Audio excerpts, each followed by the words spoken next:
Ұлы жібек жолы ежелгі дәуірдегі ең маңызды сауда және мәдени байланыс жолы. Ол Қытайдан басталып, Орта Азия арқылы Еуропаға дейін созылды. Ұзындығы шамамен 12 мың шақырым.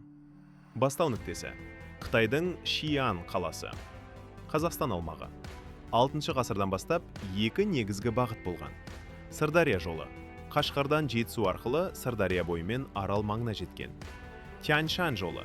Жетісу арқылы батысқа өткен.